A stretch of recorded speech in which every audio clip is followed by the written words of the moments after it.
So I wanted to talk about something that I actually didn't get to talk about in the last show because I was way too tired. So we're going to fix that now. Now, Joker, starring Joaquin Phoenix, has gone on to gross $1 billion. And It's become the highest grossing R-rated film, beating out Deadpool 1 and 2. Joaquin Phoenix has gone on to rake in awards at all of these ceremonies, such as the Golden Globes, the BAFTAs, the Critics' Choice Movie Awards. He got a Screen Actors Guild Award, and most notably, he got the Oscar, proving that the character of the Joker will always be an electrifying character to play with in any story that you have on screen. I am thrilled for the success of the film.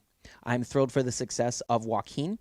For the Joker character itself to, prove once again that the character is great. And I'm also excited for any possible standalone movies that DC might want to play with, villain or otherwise, that don't have to relate to a shared universe where they can tell their own stories. Certainly Mr. Freeze, I think, would be a great choice for a character to just play with on his own with no implications. If you want to find out more about our personal review of the Joker movie, feel free to find that in our watch list on YouTube and Facebook. I'm excited for everyone that was involved in this project. I'm not excited for Jared Leto. When Jared Leto that's not Joker. There we go. I can't. I was trying to change it. I was trying to change it off stream, but I can't. Okay. You know who's most upset? Sonic. Sonic's the most upset about Joker.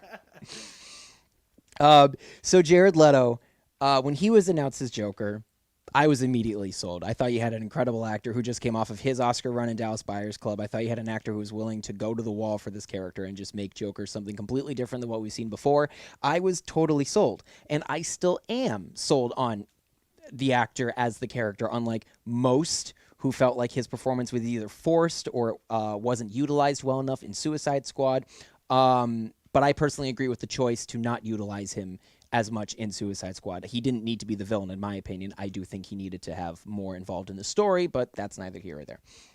Now, the Warner Brothers, used his method acting as a way of promoting the film and, talking about how in-depth he was willing to go with the character. And while I do think the methods were maybe a little questionable and probably invasive in regards to some of the things that he did, I don't think that the film should have used that as a marketing tool to tell people to come see this movie because this guy went all in on his acting methods to give the best story possible. I think that's unfair to Jared Leto. All of a sudden, the film rode on his shoulders when the film actually kind of just fell flat because... Speaking of bad interpretation. Well, I guess it's a matter of opinion. It literally says damaged on his forehead. It's a choice. I'm okay with the choice to have a totally different looking Joker in its entirety. Show, don't tell. I mean, they do have like a gangster Joker like in the comics. So yeah, I mean, like, which is why it wasn't completely out of box. Right, like, which is why I was perfectly fine with it, and I wanted this character to be in the film, but if you weren't really going to use him in the first place, you never should have put him in the film. And now he's become a scapegoat for Suicide Squad and for a lot of the DC Extended Universe's failures before they started doing better with Wonder Woman onward in terms of their solo stories. A supporting character never should have this much pressure on him for a film to succeed. It should come down to your leading cast, in this case Will Smith, Margot Robbie, and so on and so forth. Yeah, it's the Joker, but he's still not the main focus of the story, so it should never have fallen on him.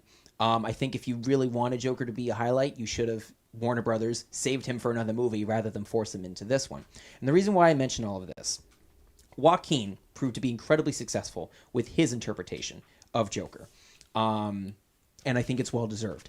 But Jared Leto was being pushed out of the DC brand altogether as they found financial success with their standalone stories, such as this one.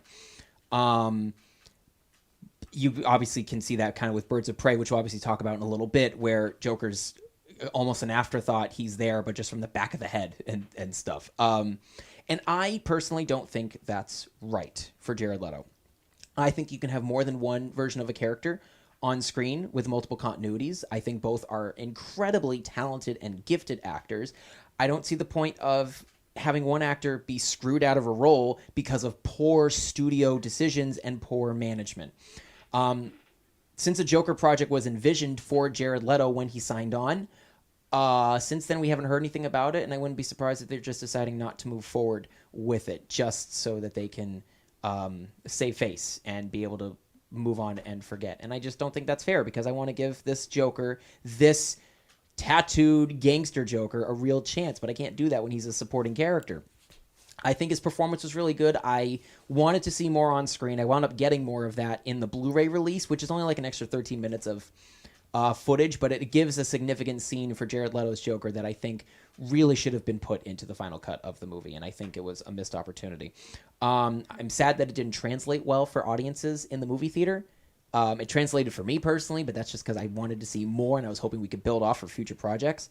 I can't judge a character who was barely on screen, but I mean, I guess everyone else can, like Jack. I don't know. Everyone loves Joaquin's Joker, and they should, but he was in every single scene in his movie in a character study. He was almost involved in every single frame. Every topic of scene dialogue was about him, basically. It doesn't feel like a fair comparison to ask which one was better, since they are both the most recent interpretations of the character. I don't think that's fair. I think both were very different, but one just clearly had much more material to work with, and there was a clear plan for his character as opposed to the other one. So I just think it's unfair to compare the two, even though everyone loves making comparisons all the time. Which Joker's better? Everyone's going to put Jared Leto at the bottom. Doesn't seem fair because he was barely there for that story.